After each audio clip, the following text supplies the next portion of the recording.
The crisis of credit, visualized. What is the credit crisis?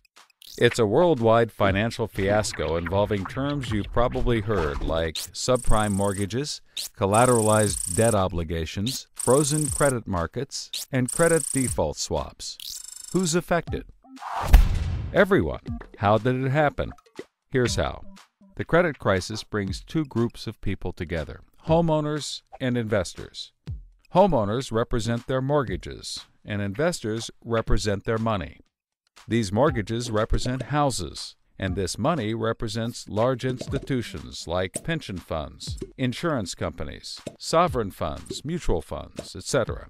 These groups are brought together through the financial system, a bunch of banks and brokers commonly known as Wall Street. While it may not seem like it, these banks on Wall Street are closely connected to these houses on Main Street. To understand how, let's start at the beginning. Years ago, the investors are sitting on their pile of money, looking for a good investment to turn into more money. Traditionally, they go to the U.S. Federal Reserve, where they buy Treasury bills, believed to be the safest investment. But in the wake of the dot-com bust in September 11th, Federal Reserve Chairman Alan Greenspan lowers interest rates to only 1% to keep the economy strong. 1% is a very low return on investment, so the investors say, no thanks. On the flip side, this means banks on Wall Street can borrow from the Fed for only 1%. Add to that general surpluses from Japan, China, and the Middle East, and there's an abundance of cheap credit. This makes borrowing money easy for banks and causes them to go crazy with leverage. Leverage is borrowing money to amplify the outcome of a deal. Here's how it works. In a normal deal, someone with $10,000 buys a box for $10,000. He then sells it to someone else for $11,000.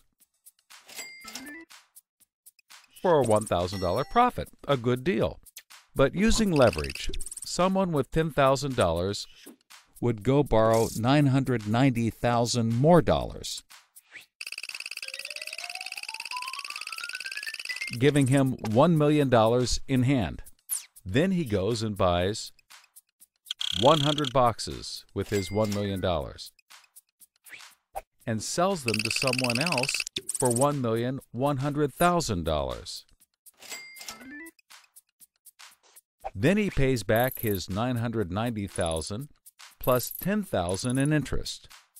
And after his initial $10,000, he's left with a $90,000 profit versus the other guy's $1,000. Leverage turns good deals into great deals. This is a major way banks make their money. So Wall Street takes out a ton of credit, makes great deals, and grows tremendously rich, and then pays it back. The investors see this and want a piece of the action, and this gives Wall Street an idea. They can connect the investors to the homeowners through mortgages. Here's how it works. A family wants a house, so they save for a down payment and contact a mortgage broker. The mortgage broker connects the family to a lender who gives them a mortgage. The broker makes a nice commission. The family buys a house and becomes homeowners. This is great for them because housing prices have been rising practically forever. Everything works out nicely. One day, the lender gets a call from an investment banker who wants to buy the mortgage.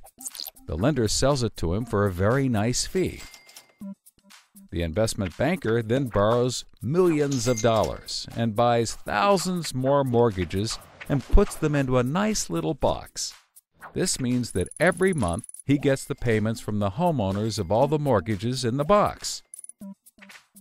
Then he sicks his banker wizards on it to work their financial magic, which is basically cutting it into 3 slices: safe, okay, and risky. They pack the slices back up in the box and call it a collateralized debt obligation, or CDO. A CDO works like 3 cascading trays. as money comes in, the top tray fills first, then spills over into the middle, and whatever is left into the bottom. The money comes from homeowners paying off their mortgages. If some owners don't pay and default on their mortgage, less money comes in and the bottom tray may not get filled. This makes the bottom tray riskier and the top tray safer. To compensate for the higher risk, the bottom tray receives a higher rate of return, while the top receives a lower, but still nice return. To make the top even